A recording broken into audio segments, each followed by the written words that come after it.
Olá, tudo bem com você? Como é que você está? Quero agradecer primeiro para você ter parado para assistir o meu canal, que tem um foco voltado para facilitar o seu dia a dia, facilitar a sua gestão, facilitar os processos dentro da sua organização, tanto na área de qualidade, meio ambiente, quanto de saúde e segurança do trabalho. Hoje eu quero conversar com vocês sobre uma revisão, já não é tão recente, mas ela é uma das mais novas, né? Referente a uma situação que confunde muito no dia a dia nas questões de higiene ocupacional. Então fica aí no vídeo, aproveite esse conteúdo para que você possa entender um pouquinho mais sobre estas questões, comentar um pouquinho sobre suas dúvidas, vamos trocar ideia e facilitar, né? O objetivo nosso hoje é facilitar, ou o meu objetivo com vocês é facilitar o dia a dia, proporcionando aí reflexões sobre como melhorar e como atingir os recursos, atingir os objetivos estabelecidos pela organização. Então aproveita o conteúdo, fica até o final para que você possa aí, de alguma forma, melhorar o seu conhecimento.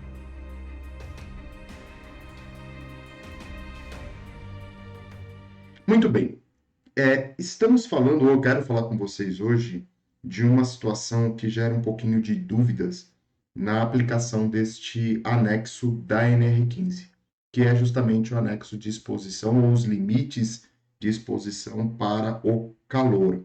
Por que eu falo que gera uma certa confusão? Porque a norma traz para a gente que para você fazer as medições referentes ao estresse térmico ocupacional previsto na NR15, você tem que ter uma fonte artificial de calor. E aí é onde que geram algumas dúvidas. Ah, mas o trabalho em céu aberto, eu posso considerar como exposição ao calor com base na NR15? Não. Você não pode utilizar o anexo 3 da NR15 para cálculos de limite de exposição ao calor em trabalho em céu aberto sem fonte artificial. Então, reforçando aqui, para você caracterizar uma exposição ao estresse térmico, ao calor, com base no anexo 3 da NR15, deve existir uma fonte artificial de calor. Qual que é uma fonte artificial de calor? Um trabalho com um maçarico, por exemplo, um trabalho com um forno, um trabalho com siderúrgica, metalúrgica, existem alguns pontos ali que você tem ali com forja, né? Normalmente você tem uma temperatura aí elevada e são algumas atividades onde você tem uma fonte artificial de calor para que você possa compará-la, né? Ou adotar os limites de tolerância que estão lá no anexo 3 da NR15. Mas além disso, o que a norma diz e como que a gente faz essa avaliação? O vídeo de hoje é justamente para trazer um pouquinho disso para vocês, né? Relembrar, mesmo porque ela foi alterada agora recentemente, e tem alguns parâmetros que a gente utilizava antigamente e hoje a gente já não utiliza mais. Então, só para deixar claro para vocês, vou mostrar para vocês aí um pouquinho dessa norma, de uma forma bem básica, para que você possa ter o caminho aí para depois se aprofundar, porque senão o vídeo fica muito extenso, enfim, não é o propósito, e é mostrar para você qual é o caminho que você deve seguir. Então, começando aí, eu estou trazendo o anexo 3 da NR15 para vocês, neste contexto, né? Então, ali tem basicamente quais são os objetivos, caracterização e o laudo. Quero reforçar aqui com vocês que, olha, este anexo não se aplica a atividades realizadas a céu aberto sem fonte artificial, né? Então, se você tiver alguma atividade sendo realizada em céu aberto sem fonte artificial, você vai utilizar outra NR que não é essa. E o objetivo aqui, que eu falei para vocês, só reforçando, né, é estabelecer critérios para caracterizar as atividades ou operações insalubres decorrente da exposição ocupacional ao calor em ambiente fechado ou ambiente aberto com fonte artificial de calor. Então, só reforçando aquilo que eu já tinha conversado com vocês no início do vídeo. Seguindo a norma, como eu falei, eu não vou entrar, eu vou mostrar para vocês aqui Só reforçando aqui, né, trazendo um ponto importante. A norma, o anexo 3, vocês vão ver, ele não é um anexo muito extenso e ele traz só bases, dados, para que você possa parametrizar e dizer como é que você vai montar esse laudo. Ele não te diz como fazer a medição, ele não te diz como executar as medições. Para isso, a norma, de uma maneira bem inteligente, ela traz para a gente que, para você fazer a avaliação quantitativa, você utilizará a nossa NHO 06 da Fundacentro. Então, o anexo 3 te traz os parâmetros de quais serão os limites de tolerância, e as tabelas, e como que você deve fazer, e não como, né, mas o que você vai utilizar para poder fazer essa caracterização. E a NHO 06 te diz como executar, qual é o procedimento para você realizar essa avaliação quantitativa dentro do ambiente onde você vai estar trabalhando. Eu vou mostrar para vocês, basicamente, também a NHO 06, os pontos importantes onde ela te diz ali quais são as fórmulas e tudo mais. Também não vou entrar profundamente nela, mas pelo menos para você ter uma orientação aí. Então, ela vai trazer o procedimento, a NEGOT traz o procedimento de medição do estresse térmico, ou seja, da exposição ao calor. Então, reforçando aí no item 2.1, ele está trazendo aí para a gente a NHO 06 para a caracterização do ambiente, caracterização e as medições de como fazer isso dentro dentro dessa exposição ao calor. Junto com isso, a gente já tinha antes, né? Então, a taxa metabólica e o IBU-TG ponderado. São as duas caracterizações que nós vamos ter para esta exposição. E aqui vem um ponto importante. A média ponderada, a gente já sabia que já existia, né? Então, era o mesmo, né? O IBU-TG ponderado, médio ponderado máximo, e o metabolismo médio ponderado também para as exposições ao calor. E aqui vem a diferença. A tabela dos limites de exposição, basicamente, são os mesmos, né? Então, basicamente não, né? Mas você vai ter aí a taxa metabólica e o IBU-TG ponderado máximo para cada uma delas, e você vai fazer o cálculo disso que eu já vou mostrar para vocês. Então, tem a tabela dos limites de tolerância, e logo em seguida a grande mudança que eu vi nesta questão do anexo 3, que na revisão anterior não estava detalhado desta forma o metabolismo. A gente tinha atividades médias, pesadas e leves, mas não tinha este detalhe. Trabalho leve com as mãos, moderado, trabalho pesado, enfim, trabalho em pé, trabalho agachado, ajoelhado, trabalho em movimento, sem carga, e aí qual é a velocidade média aí para você poder descrever quais são aí o metabolismo para essa, né, a carga que a gente utiliza ou o gasto calórico para essa atividade. Então essa é a grande diferença. Você tem um detalhamento dessa atividade, desse metabolismo. Fica muito mais fácil, muito mais preciso para que você possa fazer a avaliação quantitativa mais mais exata com a realidade da organização, mais exata com a realidade da atividade, não da organização, da atividade. E como é que eu calculo isso? Como é que eu vou trazer isso? Como é que eu vou olhar para isso? Então lá, vamos olhar uma rapidinho para a NHO 06, onde ela traz as fórmulas e a metodologia utilizada para o cálculo dessas médias ponderadas, tanto do IBU-TG quanto do metabolismo. Primeiro, vocês estão vendo aí a fórmula para o cálculo do IBU-TG médio, do cálculo do IBU-TG. Então, para ambientes internos ou ambientes externos sem carga solar direta, nós temos essa formulinha aqui. IBU-TG igual a 0,7 do TBN mais 0,3 do TG, termômetro de Goulb e termômetro de bulbo úmido. Então, para a gente calcular para ambientes internos ou ambientes externos sem carga solar direta.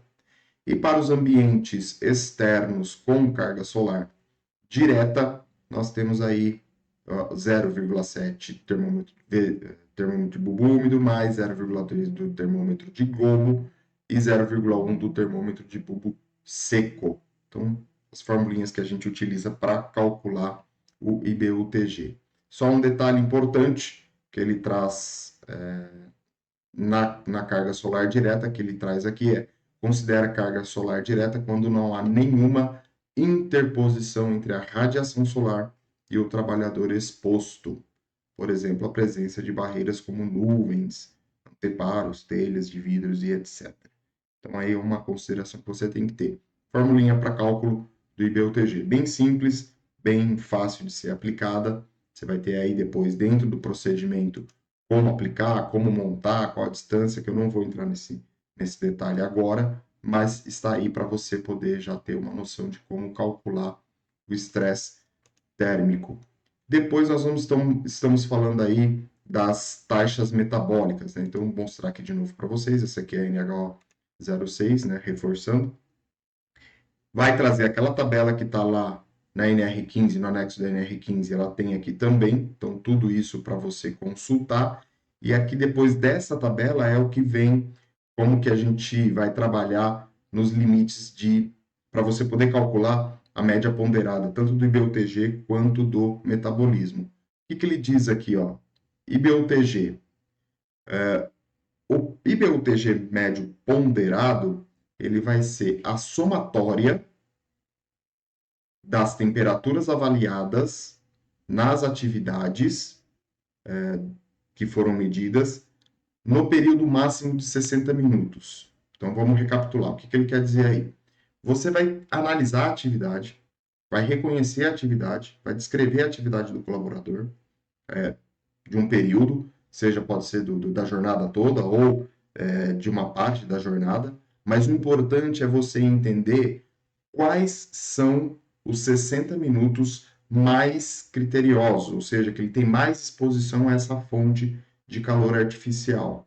Você pode ter uma faixa, uma operação contínua de 1 hora, 60 minutos, e aí o seu IBUTG médio ponderado vai ser esse IBUTG que você calculou, ou você pode ter variação de temperatura em diversos momentos. Então, você vai ter um determinado momento do dia, ele vai ficar 10 minutos exposto a uma temperatura, depois meia hora em outra temperatura, depois 15 minutos em outra temperatura, enfim, você vai ter fracionado essas temperaturas, esses tempos. Então, você vai ter que pegar essa 1 hora mais crítica e fazer essa média ponderada que a gente está vendo aqui dentro da fórmula. Então, você vai multiplicar o IBUTG que você calculou vezes o tempo de exposição a essa temperatura e vai somando essas diversas contas e dividir por 60. 60 minutos, 1 hora. E aí você vai ter aí a média. Ah, lembrando que o tempo aí também está em minutos. E aí você vai ter a média ponderada da temperatura ou do IBUTG que você vai precisar que o colaborador, que o trabalhador vai estar exposto. A mesma coisa vai acontecer com o metabolismo, né? Então você vai ter toda aí a avaliação do metabolismo para o cálculo da média. Então, a mesma coisa, taxa metabólica média ponderada é igual à taxa metabólica da atividade 1, mais multiplicado pelo tempo 1, taxa metabólica da atividade 2, multiplicado pelo tempo 2, assim sucessivamente até se completar 1 hora. E aí você faz a média ponderada desta atividade, a média ponderada deste metabolismo que você tem dessa atividade. Então, com isso, você vai ter o metabolismo médio ponderado e o BUTG médio ponderado. Com essas informações, simplesmente você vai lá na base, na tabela do metabolismo, vê o que mais se aproxima, e aí você vai ter este colaborador, se esse trabalhador está exposto aí ao calor acima do limite de tolerância ou abaixo do limite de tolerância. Isso é importante para você poder depois adotar medidas administrativas, medidas de controle para a situação desta exposição. Existem mais detalhes que a gente precisa olhar para isso. Então, tem uma tabela depois temperaturas que devem ser acrescidas devido a algumas situações. Deixa eu só localizar a tabela para passar para vocês, aonde que ele vai dizer temperaturas que você precisa acrescentar devido a algum tipo de roupa, por exemplo, né? Então, só mostrando aí para vocês, caso você tenha uniforme de trabalho, calça, camisa de manga e roupa comprida, você não vai acrescentar nada. Macacão de tecido também nada. Porém, quando você vai ter um macacão de polipropileno SMS, você já tem que acrescentar meio grau. Se for de poliolefina, 2 graus. E assim até você chegar ao macacão impermeável ao vapor sobreposto à roupa de trabalho, aí você vai ter um acréscimo no IBU-TG, no acréscimo no IBU-TG médio ponderado dessa temperatura que você está olhando para aí. Então, isso é importante você entender também dentro da atividade. Isso tudo faz toda a diferença na realização e na avaliação desta exposição. Outro ponto importante a ser avaliado também é se o trabalhador está aclimatizado ou não. O que eu quero dizer com isso? Aclimatização é quando você já vive naquele ambiente, você já está naquela região. Então, e isso vai depender de estado para estado, de cidade para cidade. Por exemplo, né? Eu estou aqui em Jundiaí e a temperatura daqui de Jundiaí ela é um pouco menor do que Campinas, por exemplo, ou de que Ribeirão Preto, que está aqui, Campinas está mais ou menos uns 30, 40 quilômetros de Jundiaí, Ribeirão Preto mais ou menos uns 200, 300 quilômetros de distância. Então, são cidades que têm uma temperatura média diferente da cidade onde eu estou. Então, você vai precisar aí ver se esse colaborador está aclimatizado ou não por conta das regiões e por conta da atividade que está sendo desenvolvida. Também faz diferença na aplicação do procedimento da NHO. Então, faça essa avaliação toda para que você possa aí adotar medidas seguras e que realmente tragam efetividade para o entendimento e a avaliação aí dessa exposição e poder melhorar o dia a dia do colaborador e atingir os objetivos estabelecidos pela organização. Eu fico por aqui. Não esqueça, deixe o seu comentário, olhe para as redes sociais, para as minhas redes sociais que eu vou deixar descrito aí na descrição do vídeo e aproveita para olhar para esses cursos aí, para essa plataforma. Vou deixar em destaque uma dica para você melhorar o seu conhecimento e aplicar no seu dia a dia. Um grande abraço. Te espero, lógico, no próximo vídeo.